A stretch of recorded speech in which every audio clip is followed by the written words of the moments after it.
moment boobu noonu.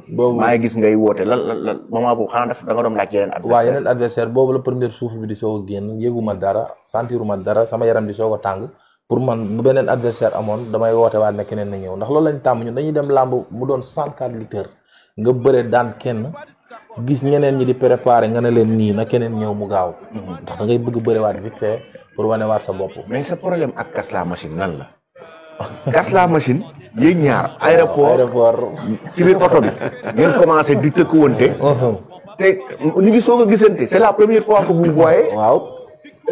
automatiquement mu gis la rek. rek ñeme la. ñeme ma waaw c'est normal rek ne moom day ñëw def bëre dóor su ko jaree mu def bëre dóor bu ñu ko joxul MMA. day def bëre dóor fekk la Sénégal pour duma la. waaw si biir oto bi ngeen commencé xuloo ba ñu yegg hôtel. heure añ. ngeen bàyyi fa añ bi di xuloo. waaw c'est que Casse la machine dafa réeree mbir li tax mu réeree mbir mooy tey yàlla daf ko nattu mu am ndam ci kaw Alboury. léegi ndam loolu mu am ci kaw Alboury xaw ma nag dafay jàpp ni mbëru Sénégal yëpp ay nooy neex lañ wala mbëru Sénégal yëpp mënuñu xeex wala mbëru Sénégal yëpp da ngay taxaw fële di leen pàdd ba am ci ñoom ndam. moom loolu xam na ni moom mu ngi woon ci suñu xol aussi moom it gis na loolu ci suma regard mais li tax moom mu am accès wu ñu daje ci aéroport bi rek mu xool ma am benn réaction ci moom mu ne ma loo may xoolee lan la. wooy la problème. ma ne ko da nga bëri wax yow. xool bi nii li ma doon njort gis nga fii gis nga fii noonu la demee moi j'étais même choqué jeex na dans la voiture. il dit carrément que s'il est prêt lutte avec frappe même s'il ne veut même pas. ma ne ko yow du ma def ak yow lutte avec frappe ndax bu dee lutte avec frappe benn jooy laa koy jooy dama koy dëbb naax daw plaqué fa mu jeex. mais damaa xamul moom poids bi mu yor. C'est un showman. S'il est là pour faire le show, il est là pour vendre son image et c'est ça, sa personnalité, c'est ça. Donc et aussi par rapport au dernier match face à Alboury, à côté dans l'avion il s'est lié d'amitié avec Fanfan La Tulipe qui a affronté Général Malika, donc il y a tout ça. Mais et c'est Fanfan qui est assis devant. Oui, en fait voilà, donc ils se sont liés d'amitié. Je pense que c'était pour l'ambiance, pour créer l'ambiance, puisqu'à la fin ils ont rigolé. Pas de l'ambiance, Casse la machine. Mais en fait ce qu'il disait voilà léegi mon poids bi mu yor est-ce que dinañu autoriser ñu moom ñoom am combat. ça veut dire que soit il faut que toi tu diminues ton poids. parce que Casse il peut pas prendre autant. waaw c'est ça le problème moom poids lay poser moom ay 100 kilos yooyu la wala. Casse par exemple. Non, il est dans les 93, je sais pas. Oui. Est-ce que sinon ça va être compliqué sinon. jaralu ma ko moom jaralu ma ko wàññi diminue jusqu'à. il ko si bëre frappe la catégorie ça c'est à l'heure du déjeuner. À l'heure du déjeuner vous avez laissé complètement le déjeuner. On a arrêté de manger. Mais lui, c'est un faiseur de malin, quoi. En fait, non, c'est un show. Ça, c'est devant les caméras. Après, on était dans les vestiaires. Exactement. C'est pour le show.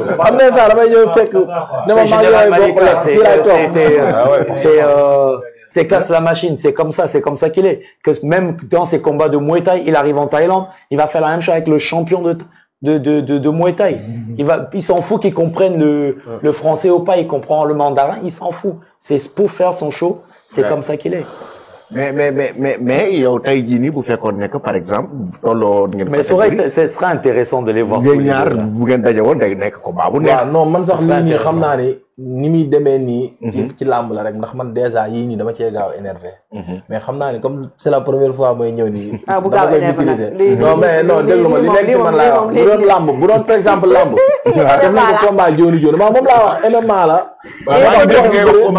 waaw kay mën naa leen lii dafa waroon nekk combat jooni jooni bu doon fekkoon làmb la dama koy bu ma attaqué ko ñu jàppante wala ñu dóorante mais comme c'est la première fois may ñëw damay am maîtrise damay mujj obligé sax di ree pour mën a tolloore sama bopp ndax xam naa ni te wax yi déggantewuñu moom français lay wax man li ma maîtriser ci français bariwul aussi comme man olof laay wax moo tax souvent sax wax ji du xaw a neex mais xam naa li muy wax daf may bouleverser daf may yëngal te moom loolu la ci jublu quoi mais nag amul problème daf may énervé xam naa ni loolu la ci jublu te man xam naa ni foofu lay mën a toog rek énervé ndax bañ nekkee ci salle bi ñu war a defee combat ñun combat nañ ba pare mu ñëw foofu ruube jékki-jékki taxaw ci kanamu écran bi da léegi sax kenn du seetaan mais gis nga ba ma ko fekkee ba paqueté ko dama ko paqueté rek takk ko mu ne ma arrête vite fait mu mujjee déplacé ma ne nag kii jarul topp ndax ruube maan la quoi ma mujjee mais aussi tamit li muy def ci la bokk quoi ndax tax na après gars yi gën a bàyyi xel affaire yi ndax médiatiser na ko ñu bëri sax dañoo yaakaaroon ni maa ngi moom ay combat effectivement parce que ok coach est-ce que tu penses que Général peut faire carrière dans le MMA? Il a l'avenir? Est-ce que je peux me permettre de te retourner la question du coup? Ah, non.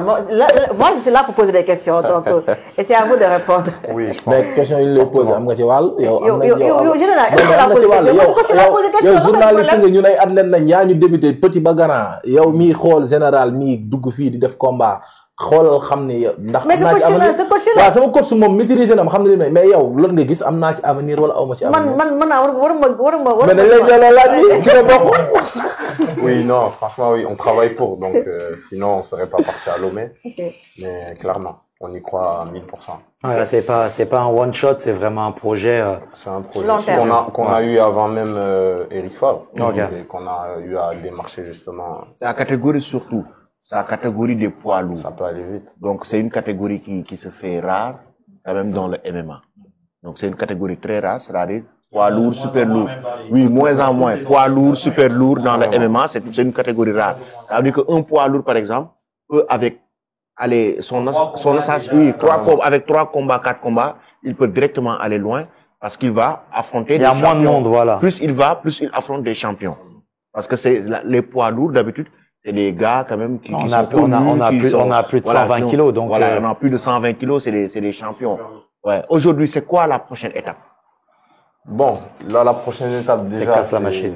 Non, c'est pas possible. Ils sont pas dans la même catégorie. Non, vice-personne. Oui. Mais là, déjà, c'est focus sur nos entraînements, prendre plus d'expérience, voyager, prendre d'autres expériences ailleurs avec d'autres athlètes. Parce que l'idée aussi, c'est de tourner, de mettre les gants. Et il y a que comme ça qu'on peut prendre l'expérience. Hein. On peut pas être là, faire que du physique, etc. Sans affronter d'autres personnes. Donc il y aura pas mal de sparring qui vont être faits justement pour permettre à Général d'être de plus en plus à l'aise dans la pratique de ce sport de combat.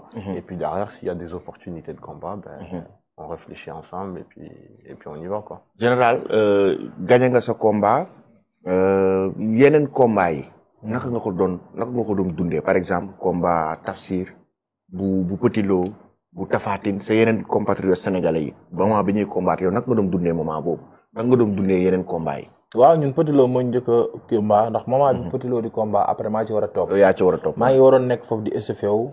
course bi naan ma defal ay mouvement affaire yooyu noonu. te dañ ñëw tegal benn écran ci biir damay taxaw di seetaan. mu ne ma non Général il faut aller defal ay kii man su may taxaw sax di concentré wu ci combat bi du ma ko tay moom xam na ci dara.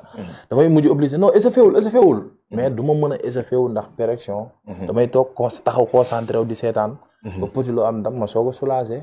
comprendre nga man it aussi ba ma combat ba pare donte am naa combat dama ne gars yi du ma ciblé. damay xaar ba samay morom sénégalais am ndam ba pare mooy loolu. ñu ñëw assister Tafsir ñoo nekkandoo ci cour bi assister ko ba muy dem ñu ànd ak moom dar ko couvrir ko ba mu dugg ci biir ring bi ñu toog concentré wu ba yàlla may ko ndam. ñu yuuxoo xaar Tapha Tine. moment bi nga xam ne Tapha Tine ñu ngi koy woo ñu mobiliser waat man ak ñoom Modou Lo ñun ñëpp ñu jug ñun ñëpp.